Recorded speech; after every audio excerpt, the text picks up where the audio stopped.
The morning sun hadn't fully risen over the ridge when I first noticed him going at it again.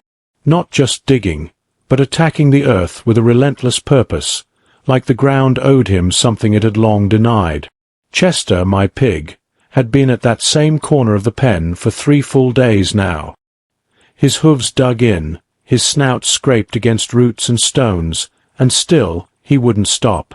I'd raised pigs for 25 years, and I'd seen plenty of stubbornness, but this was something else. I leaned against the fence post, mug of black coffee in hand, trying to make sense of it. Chester's eyes, small and dark, seemed to burn with intelligence. Every time I threw a pile of dirt back into the hole, he returned with the same methodical precision, tearing through the earth as though guided by some invisible hand. Dolly, his penmate, had abandoned any attempt to interact with him. The little sow had taken refuge in the opposite corner, squealing softly every time Chester paused, almost as if she feared the thing he might uncover. I'd tried to distract him. I moved his feed, fenced off the hole, even let him wander free in the pasture. Nothing worked. Chester had an obsession, and whatever was buried there, he knew exactly where it lay. I took a sip of coffee, feeling the liquid burn a path down my throat, and shook my head. 25 years on this land, and I'd never seen a creature so determined, so focused. My grandfather's journals, my father's old letters, even Ruth's stories, they had all warned me that animals had a sense humans didn't. But I never thought I'd see it with my own eyes. Then I heard it. A low, mournful cry, not the grunt of a pig or the squeal of frustration. Something closer to sorrow. My heart skipped a beat. Chester wasn't just digging anymore. He was communicating, pleading, demanding. I took a cautious step closer, and that's when I realized he was staring straight at me, snout trembling, as if trying to tell me something I needed to understand.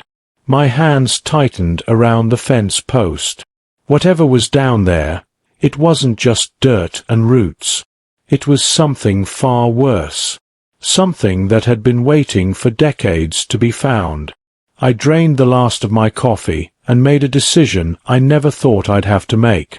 I grabbed the shovel from the barn and stepped into the pen. Chester froze, watching my every move with a vigilance that would have unnerved most people. But I didn't care. I had to see for myself. Dirt flew in chunks as I began to dig, and every shovelful revealed soil that felt wrong, looser, disturbed, older than the rest of my land. And then, after 3 feet down, the shovel struck something solid. Not rock, not tree roots, but something that pushed back ever so slightly. I froze, heart pounding. Fabric. Blue, faded, ancient. I cleared the dirt with shaking hands, revealing what could only be described as part of a human garment, tucked deep into the earth. Chester's mournful cries softened, his eyes never leaving mine.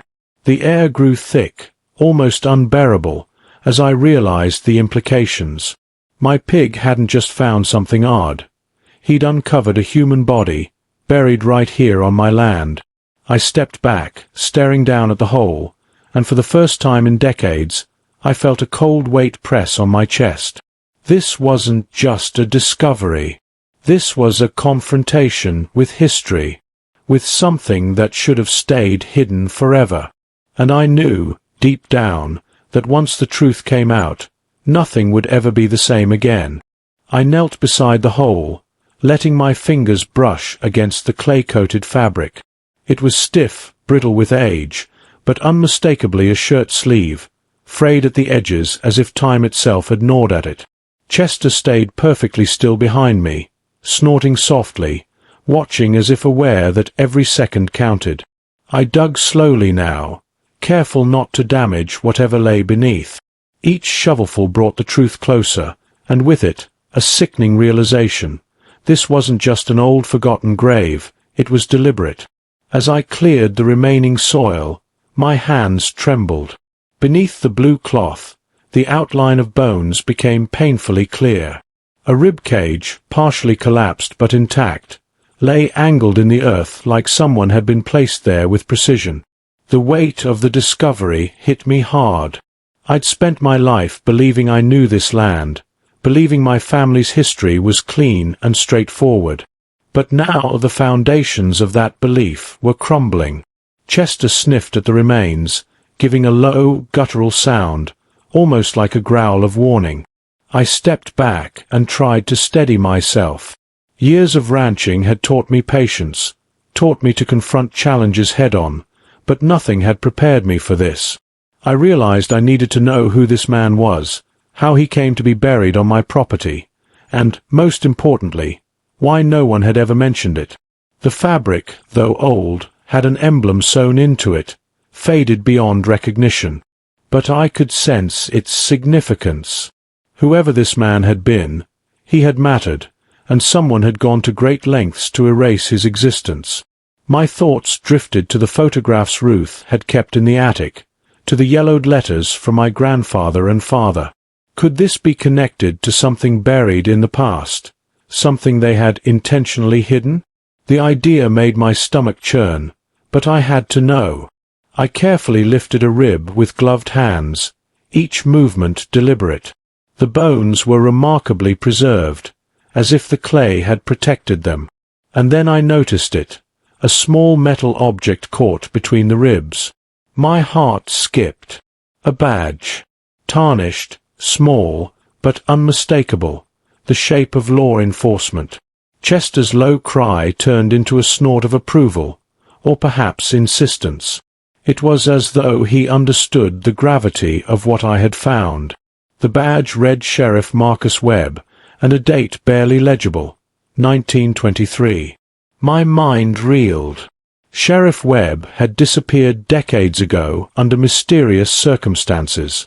Rumors of corruption, cattle rustling, and hidden deaths had swirled for years, but nothing concrete had ever emerged. And now, right here on my land, the truth was staring me in the face. I staggered back, gripping the badge tightly. The implications were staggering. My grandfather had owned this land.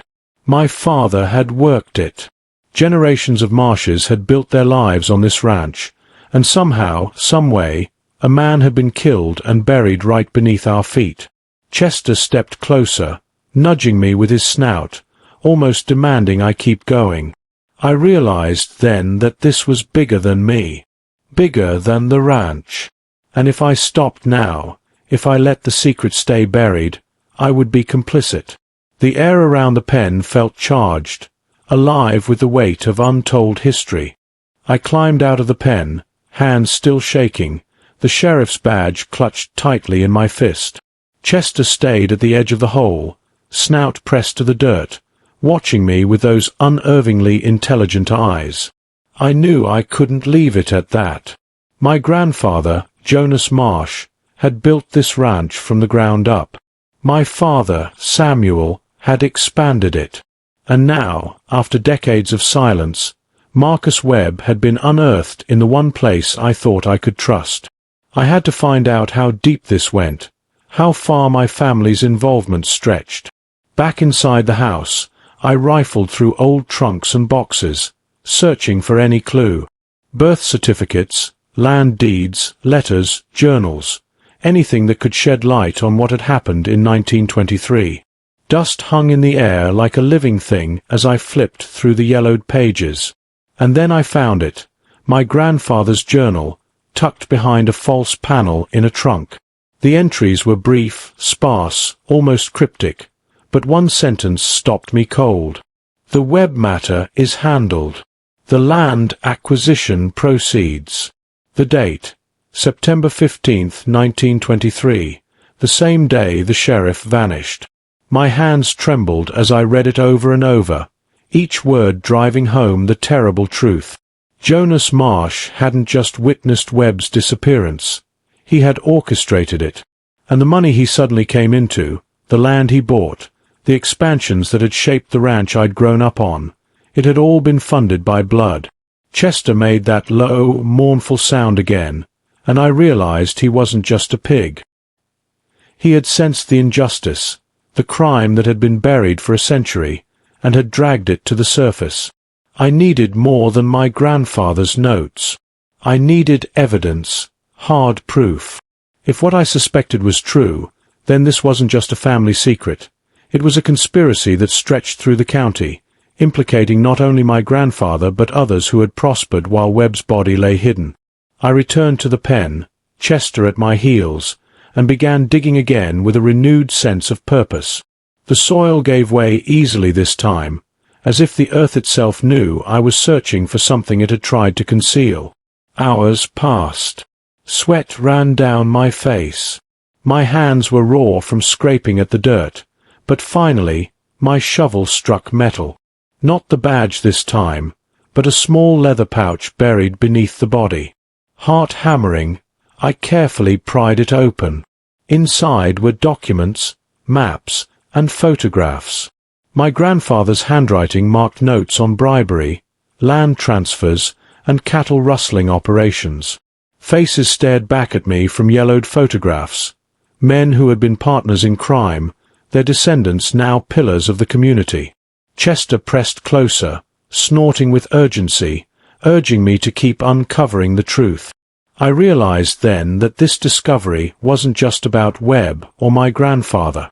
It was about a century-long cover-up, a network of corruption that had allowed the guilty to prosper while the innocent suffered. And now, it was up to me to decide what to do with the evidence. Could I bring justice to Webb after all this time, or would I let history's silence continue, preserving my family's name at the cost of the truth? The leather pouch felt heavier than it should have, as if it carried not just documents and photographs, but the weight of a century's worth of secrets. I carefully spread the contents across the old kitchen table, Chester circling me, snout nudging anything I set down as though he understood their significance. The photographs showed men I recognized from town, their faces frozen in time, some with sharp, calculating eyes, others with jovial expressions masking something darker. But the map caught my attention immediately, a sprawling, hand-drawn layout of the entire county, marked with red X's and cryptic numbers. Each X represented a location, and a chill ran down my spine as I realized these weren't random marks. They corresponded with places where bodies had been rumored to be found over the decades, graves that had been dismissed as old settler burials or forgotten Indian mounds. And at the bottom of one sheet, a list of names, local ranchers, sheriffs, even government officials. My grandfather, Jonas Marsh, and his associates weren't just operating in secrecy. They had crafted a web of corruption that had lasted generations. I picked up a photograph that made my stomach knot. It was taken outside the old courthouse, dated 1923, showing Webb standing with several men, one of them my grandfather. The same men now appeared in other documents inside the pouch, detailed notes about bribery, cattle theft, and land acquisitions. Webb hadn't disappeared while investigating petty crimes. He had been closing in on an organized criminal enterprise that had stretched across 3 counties. And Jonas Marsh had been at the center of it all. Chester let out a soft grunt, stepping closer to the table as if to remind me why I was here. The pig wasn't just an observer. He had led me to the evidence, forced my hands to unearth the truth. My mind raced. If I went public with this, the ramifications would be enormous. Descendants of the men in those photographs were still alive, holding positions of power. Mayors, police chiefs, business owners, all of them unknowingly, or perhaps knowingly, sitting atop wealth and influence earned through murder and betrayal. I realized that the badge in my pocket, Webb's final symbol of authority, wasn't just an artifact. It was a call to action. A century of silence had allowed corruption to flourish unchecked. Chester nudged me again, insistent, almost pleading. He understood, in ways I couldn't, that I had a choice. I could bury the past, protect the family legacy, preserve the ranch and its wealth, but at the cost of justice. Or I could confront the truth, no matter how dangerous or destabilizing, and finally honor the lawman who had died for it. I sat back, chest tight with dread and anticipation. The air in the kitchen felt suffocating. Outside, the morning light crept across the fields, illuminating the pen where Chester waited. That pig, my constant companion, and now an unlikely herald of justice, had unearthed a century-old crime that implicated my family in the murder of a lawman. My hands shook as I contemplated the path ahead. Whatever I decided next would ripple through the county, through families, through generations. And there was no turning back. I spent the rest of the day examining the map and documents, tracing lines from one marked location to another. Each red X represented more than just a site. It represented decades of violence, corruption, and carefully hidden crime. Names repeated across pages, some familiar, some I recognized from local history books, others still alive, their descendants holding power in the county. Chester lay nearby, snorting softly, as if urging me to see the connections before it was too late. The more I studied, the more I realized the scale of what my grandfather and his associates had orchestrated. Webb hadn't simply stumbled upon a small-time cattle rustling ring. He had uncovered an organized network that had infiltrated local law enforcement, politicians, and ranchers. Every piece of evidence pointed to a coordinated effort to control the county's wealth and silence anyone who might expose them. And Webb had paid for it with his life, buried in a pen I had once taken for granted. My stomach twisted with anger and disbelief. The badge felt heavier than ever in my pocket, a reminder of the justice that had been denied for 100 years. I knew then that this discovery was no longer just about family secrets. It was about righting a wrong that had stretched across generations. Chester's eyes met mine, steady and unwavering, and I understood. He had led me here for a reason. I had a choice to make, one that could unravel the reputation and power of families who still held sway over the county. But as the sun dipped behind the hills, casting long shadows across the ranch, I felt a growing determination. Justice wasn't a matter of convenience. Webb had died trying to uphold the law, and now it was my turn to finish what he had started. The night settled over the ranch like a heavy blanket, but sleep was impossible. I couldn't stop thinking about Webb, about the badge, the pouch, and the map. Every time I closed my eyes, I saw Chester digging, saw the earth give way to the skeleton, saw the photographs of my grandfather smiling beside men whose hands were stained with the same blood. The weight of a century of lies pressed down on me, heavier than any hay bale I'd ever lifted. By morning, I had a plan. I had to verify the names, the locations, the timelines. If I wanted to expose this, I needed concrete proof, not just my grandfather's notes. I drove into the nearest town, Chester riding in the back of my truck, snout pressed against the window, ears alert. The local historical society was small, a dusty building filled with files that smelled of old paper and mold. Martha Kellerman, the archivist, eyed me with curiosity as I laid out the documents and photographs. Her eyes widened as she recognized several names and the map. "Where did you find all this?" she asked, voice barely a whisper. I explained, careful to leave out nothing. As I spoke, her expression shifted from curiosity to disbelief to outright alarm. She leaned back, glancing around the office as if fearing someone might overhear. "You realize what this could mean," she murmured. "These families still hold power here. Exposing them, it's dangerous. Danger." The word echoed in my mind as I drove home, Chester pacing beside me in the pen, snorting softly. I realized then that the stakes were higher than I had imagined. This wasn't just about a historical murder. It was about current power, influence, and the possibility that some would go to extreme lengths to protect their legacy. And yet, Webb's badge still felt heavy in my pocket, a reminder that justice had been denied for far too long. Back at the ranch, I spread the documents and photographs across the porch table, Chester lying at my feet, ears twitching at every sound. I had to be methodical. Every name, every date, Every location had to be verified before I could act. I began calling law enforcement agencies outside the county, carefully framing questions, sending scanned copies of the evidence, asking about missing reports and historical investigations. Every call reminded me of the scope of the conspiracy. It wasn't just my grandfather. It was a network that had survived 100 years. Chester followed me to each new pile of evidence, nudging papers with his snout, insisting I stay focused. Hours turned into days as I tracked descendants of the men in the photographs, piecing together who still held power. Mayors, commissioners, law enforcement officials. All names that appeared in Webb's notes were still relevant. The more I uncovered, the more I realized the danger of what I was about to do. These weren't just shadows from the past. They were people with influence, willing to protect their family's secrets. But I couldn't stop. The badge in my pocket was a constant reminder, the weight of history pressing on me. Webb hadn't died for nothing, and Chester had refused to let this remain buried. The pig wasn't just my companion anymore. He was a guide, a reminder that justice doesn't expire, no matter how long the powerful try to hide their crimes.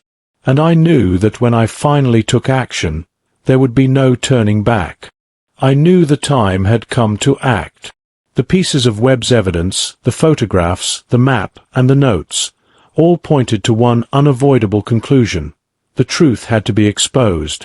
I began drafting letters, making multiple copies of every document, and preparing secure packages to send to newspapers, federal agencies, and investigators outside the county's influence. Chester stayed by my side the entire time, watching over the piles of evidence as if guarding history itself. But the closer I got to taking action, the more the danger became real. Shadows moved near the edge of my property. Strange trucks patrolled the roads leading to the ranch. I could feel eyes watching from neighboring farms, subtle warnings that the past had defenders, and they weren't going to let the truth surface without a fight. The badge in my pocket seemed to burn with significance, reminding me of Webb's courage and his ultimate sacrifice. I worked late into the night, compiling files, photographing evidence, and creating a timeline connecting my grandfather and his associates to every crime Webb had documented. Chester's low snorts and soft grunts provided a rhythm to my work, a constant reminder that I wasn't alone in this. By dawn, the packages were ready, the evidence replicated, and a plan set in motion to ensure that no one could silence the truth before it reached the authorities who could act. By midday, I noticed the first signs of confrontation. 3 black trucks crested the hill leading to my ranch, engines low and steady, their occupants scanning the property like predators. Chester's ears flicked, and he trotted to the edge of the pen, hackles raised, snorting in warning. My heart pounded. These weren't curious neighbors. They knew I had found something, and they wanted it back in the shadows where it belonged. The men stepped out of their vehicles, suits and badges gleaming in the sun. They called my name, but I didn't move. Chester positioned himself between me and the intruders, massive and imposing, a silent guardian ready to defend the truth. My hands hovered near the boxes of evidence, knowing these men had the means and influence to make threats real. Yet I couldn't back down. Webb had died exposing corruption. I couldn't let history repeat itself. I kept my voice calm as I spoke to the men, careful not to give away fear. Every movement was calculated. I could see the hesitation in their eyes as Chester let out a low, warning growl. This wasn't just a pig. It was a reminder that the century of silence was over. My grandfather's crimes, and the network that had protected them, were no longer untouchable. The men exchanged glances, realizing that the game had changed. I had the evidence, the means to spread it beyond their reach, and a witness who refused to be ignored. The tension was unbearable.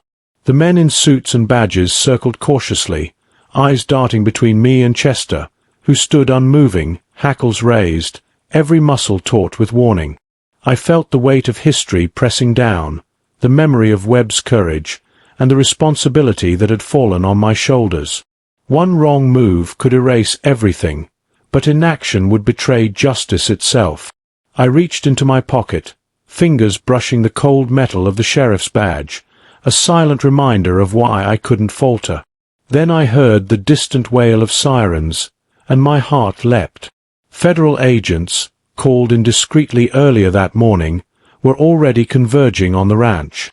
The men froze, realizing their advantage had evaporated. Chester's low growl shifted into a defiant snort, and the intruders glanced at him, a mix of fear and disbelief in their eyes. I stepped forward, voice steady but firm. The truth was coming out, and nothing they could do would stop it. Within minutes, agents swarmed the property, securing the evidence, apprehending the men, and making it clear that the century-old conspiracy was finally unraveling. I watched as my grandfather's legacy of lies began to crumble, Chester at my side, his presence both grounding and triumphant. Webb's badge gleamed in the sunlight, a symbol of justice delayed but not denied. For the first time in decades, the county would know the truth, and the network of corruption that had thrived for a century was exposed, powerless before the weight of history, evidence, and an unyielding pig who refused to let injustice remain buried. Weeks passed, and the dust of the investigation began to settle. Federal authorities had taken custody of all evidence, historical records, and the map Chester and I had uncovered. Arrests were made, and the truth of a century-long conspiracy was broadcast across the county and the state. Descendants of Jonas Marsh and his accomplices faced scrutiny, their carefully maintained legacies exposed. The ranch, once a symbol of family pride, had become a monument to justice and accountability. Chester returned to his pen, finally calm, lying in the sun as if satisfied that his work was complete. He no longer dug obsessively. The injustice he had sensed for so long had been confronted, and the dead, including Sheriff Marcus Webb, had finally received recognition. I walked the property, feeling the weight lift from my shoulders. The badge, once a reminder of loss, now symbolized courage, perseverance, and the idea that some truths cannot stay buried, no matter the cost. I decided to donate the additional land my grandfather had acquired with the spoils of corruption, creating the Marcus Webb Memorial Park. A proper grave was prepared, monuments erected to honor Webb and others whose lives had been stolen. I kept the core of the ranch, but my life had irrevocably changed. I worked with historical societies and law enforcement to reopen cold cases, inspired by the lessons Chester had taught me. Sometimes, justice takes decades, or even a century, to arrive. But when you refuse to ignore the truth, even the smallest, most unlikely of allies can lead the way. Chester lived out his days in peace, becoming a local legend, the pig who had unearthed the crimes of a generation and forced accountability. When he passed, I placed a replica of Webb's badge beside him, a final tribute to a creature who reminded me that integrity and courage transcend time. If you've ever wondered whether the truth will always surface, remember Chester. And if you're enjoying stories like this, subscribe to our channel to hear even more tales of justice, history, and the unexpected heroes who ensure it.